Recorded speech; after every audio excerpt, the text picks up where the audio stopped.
So I'll be honest, when I first rented and picked up this lens, the Tamron 35 to 150 f2 to f2.8, my first thought was it's not too far off from my main video lens over the last 2 years, which would be the Sigma 24 to 70 f2.8, which is what I purchased when I originally got the Sony a7S III a couple of years ago. It served me quite well, but yes, it's a pretty big lens, and the Tamron 35 to 150 is even bigger, but that's expected because it has a better range. When renting the Tamron 35 to 150, what I needed to know before I considered purchasing it are 5 big things. 1, can this replace the Sigma 24 to 70 as my video workhorse? Also, is it too big or uncomfortable to carry around while I'm traveling, whether that's on my body or in my camera bag? 3, is it a subtle lens? Will I avoid drawing attention to myself when I don't want to shooting out in public? Does this Tamron 35 to 150 make me want to leave the prime lenses that I have in that range at home? That would be the Sony 35mm f1.4 G Master and the Sigma 85 f1.4 DG-DN. And finally, can I confidently shoot video with the Tamron lens at about 155mm, even though it doesn't have image stabilization in the lens? Those are the big 5 questions that were most important to me, but I also kind of wanted to know, could this Tamron 35 to 150 fill in a pinch shooting sports? It's not something that I do a ton of, but when I do, I tend to rent the Sony 70 to 200 f2.8 Mark II, and I love that lens. I have a pretty good review of it, and I'll leave a link to that below. To test this lens throughout a 2-week rental period, the first stop was a 4-day trip to Sayulita, Mexico. It's the only lens I brought because I wanted to see how much its size may or may not weigh me down traveling and moving throughout the city. After Mexico, I used the lens on a full-day shoot at work, doing some documentary-style storytelling. Even with such a big range, I wanted to see if it was restricting at all, not being able to go wider than 35mm and get to that 24mm that I'm used to when shooting with the 24 to 70. And the final test, and one of the biggest for this lens, was Mardi Gras weekend, shooting photos and videos during day and night on the Sony a7S III and Sony a7 IV. This is where we saw how it performed in truly uncontrollable conditions and whether or not it was a nuisance to have it while maneuvering through some tight crowds and crowded streets throughout the celebration. So let's start going down my list of questions. Number 1, can this replace the 24 to 70 as a video workhorse? My answer, it's somewhat complex, but to be honest, the answer is yes. When I'm shooting as wide as 24mm, it's probably just because I can and I have that range available, not because I necessarily have to. It's not very often that I find myself in a situation that I need to be that wide in order to get the shot. We even shot 2 people on camera in an interview that was in a pretty tight space, and we managed to get both of them in frame at 35mm and even could push a little bit tighter. And obviously, when you see what this lens gives you on the long end and being able to push out to 150mm, I think you'd sacrifice going as wide as 24 in a heartbeat. The range is really incredible, and from a storytelling standpoint, with just one lens, you can go from being wide and capturing the entire scene and setting the mood to up close and personal to see the details. And the reason I think it can replace the 24 to 70, and this is just my opinion, is because honestly, that range, 24 to 70, it's just kind of blah. It's just kind of there. I don't think there's anything super special about it all the time. If you made me choose between that 24 to 70 standard range or a 35mm prime, there's a high chance I'm picking the prime because it's brighter, it offers a more unique look, and if I need to get closer or further from the subject, chances are I could accomplish that just by moving my feet, because again, that 24 to 70 range isn't that large where I can't accomplish it by simply moving my body or the camera or the lens or the subject just a little bit closer. But with the 35 to 150, there were some shots that are almost literally impossible to get with the 24 to 70, and certainly you're not able to get with a 35mm prime, although this lens can act as a prime, and obviously we'll talk a little bit more about that later. Being able to go out to 70mm, it's okay, but going out to 85 provides a significantly different look, and then obviously 150 gives you compression that you're not getting with your typical lens, short of a telephoto. And speaking of quickly gathering B-roll and shots, that brings us to the next question. Is this lens too big to carry around on my body or in my bag when traveling or shooting street photography and street video on the go?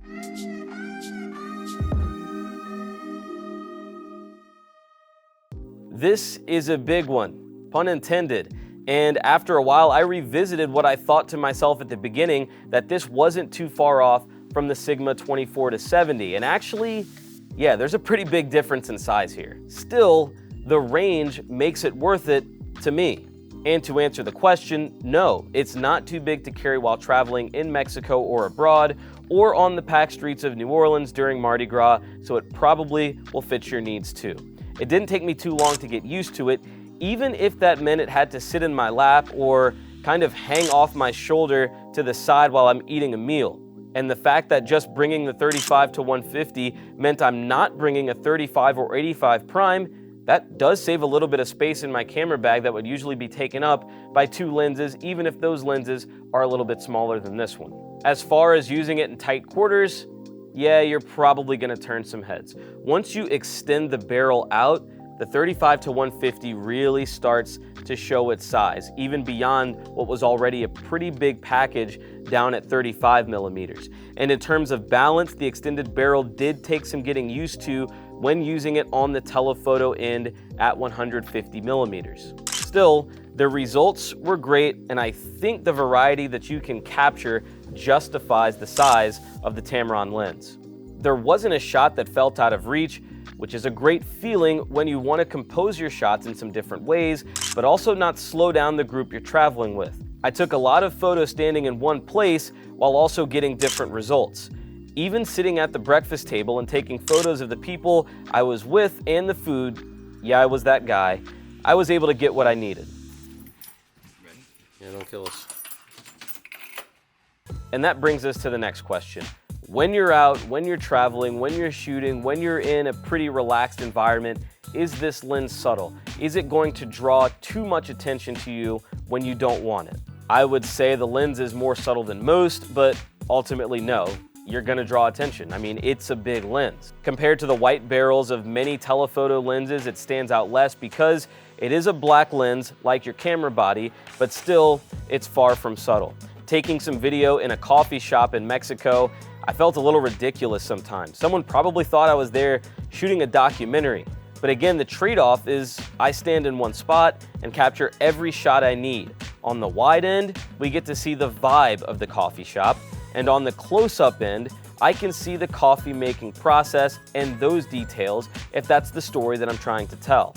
In the ultra super scientific, detail-oriented, numbers-driven test of being able to track how many people said something to me about my lens, look, it's about the same as it would be with the 24-70. And that comes with the territory of these being full-frame lenses. They're bigger, they draw more attention than what more people are used to seeing. I say embrace it when you're out shooting, get the beautiful shots that you can, and guess what? You probably won't worry about the attention that you drew later on. And that brings us to our next question. Does the Tamron 35-150 make me want to leave my Sony 35mm f1.4 G Master at home? Does it make me want to leave my Sigma 85mm f1.4 at home? This was by far the toughest question for me to answer, simply because I love those two lenses. I love the image and how compact those 35 and 85mm primes are. Still, I would say this lens can replace those primes, but again, like we've said in previous questions, it comes with trade-offs. On the 35mm end, when you're wide open, it feels like shooting with a prime lens at f2. And honestly, I often shoot my Sony G Master at f2 instead of wide open at f1.4. It was great to have that shallow depth of field to isolate subjects and have the prime lens feel. But of course, the trade-off is you're shooting with a massive lens instead of a much smaller prime. At 50mm, you can still shoot at f2.2, which is more wide open than standard zooms, but not by a whole lot. Still, especially when you're closer to your subject, the results are great in terms of bokeh. And at 85mm and beyond, you can only go as bright as f2.8, but when you enter that telephoto territory, that's still plenty to get the desired subject isolation, especially when you're north of 100 millimeters. In fact, several of these photos I took of a friend's wedding in the middle of the street on Mardi Gras Day, I shot at f4. This was very much unplanned. I got a text earlier that day that they would be getting married here and I wanted to be there. I was shooting video most of the day, so I had a variable ND filter on my camera, so not how I typically prefer to shoot photos, but on the fly, I liked the result from the lens, especially shooting in the middle of the street with who knows what happening around me. Still, we know there are some unique traits that you get when shooting with a prime lens like an 85 at f1.4. The subject separation, it's truly unique. It's been my go-to anytime I want the focus to only be on my subject, like a first dance at a wedding. But I think being able to zoom to 150 millimeters would allow for similar separation and even better background compression and get the desired effect. Which brings us to the final question that I had. Can I confidently shoot video at 150 millimeters on the Tamron without image stabilization and only relying on the in-body camera stabilization? If I'm going to make this lens my video workhorse, I want to be able to use its entire range handheld. From 35 to 85 millimeters, I've done it before without image stabilization in the lens, just using what the Sony Alpha camera bodies have. But there's going to be more shake the further that you go out. And again, the way that this lens is balanced, I wouldn't call it easy to get a steady shot at the long end of the range, especially when you compare it to something like the Sony 70-200 Mark II, which is literally as good as it gets in that range and has an internal zoom. The Tamron is not as well balanced. For me to shoot confidently at longer ranges, I would hold the camera up to my eye and use the EVF and my forehead as an extra point of contact to keep the camera stable. That's typically how I shoot sports on the A7S III. Unfortunately, I didn't get a chance to shoot any fast-paced sports with this lens. The results I got from handheld video were really good. I did a few zooms in and out to show the range and show the stability. Typically, I would not use such a drastic movement on a real shoot, but without applying stabilization in post, the results gave me confidence that I could achieve what I need to if I had to shoot a football camp or something with this lens, though the 70-200 would still be my preferred choice with the extra reach. I also shot some video of my dog running around to get a feel for the autofocus, keeping up with him and the stabilization. Again, it's not bad, and it's an exaggerated movement that I wouldn't shoot too often. My biggest takeaway from this is that you just need to take some extra steps when shooting with this lens handheld and focus a bit more than you usually would at those extended ranges, because the lens can get a bit front heavy and hard to hold and keep steady. So now that I've talked my face off about this lens, you're probably wondering, what's my conclusion? It's simple.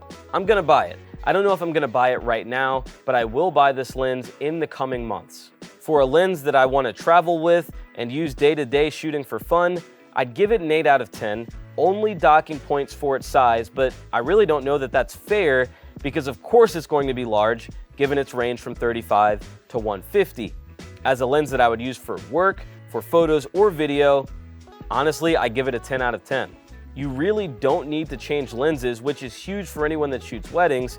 You can leave this on the camera body and be covered with it all day, and if you need to go wider or brighter, just use a prime on a second camera. Sure, there were times where I may have preferred to have a smaller lens, but there wasn't an instance where I felt I needed a different lens shooting with this and exclusively with this lens over the last 2 weeks. If you're shooting an event or on the job with it, it's perfect, and that's who I think this lens it's for. It's for the person that needs to work quickly, that needs to work efficiently, and that can't afford to waste any time by changing lenses. Yes, there are smaller, sharper, brighter, and lighter lenses, but none that have this range. And the f2 on the wide end is the true icing on the cake that makes this lens so great and so fun to shoot with when you can shoot at 35 millimeters at f2. And of course, as we wrap things up, a big thank you for watching the video. Hopefully now you don't have to rent this lens like I did, and maybe I was able to show you some of the things that you were looking for and weren't able to find, like I wasn't able to find and other YouTube searches and reviews of the Tamron 35 to 150. If the video did help you at all, I'd really appreciate it if you hit the like button and go ahead and subscribe as well. I really do like doing these kinds of reviews and hitting on some points that maybe other reviewers have missed or didn't have time to do. So if you like and subscribe, that will help me bring you more of these in the future. We'll see you next time.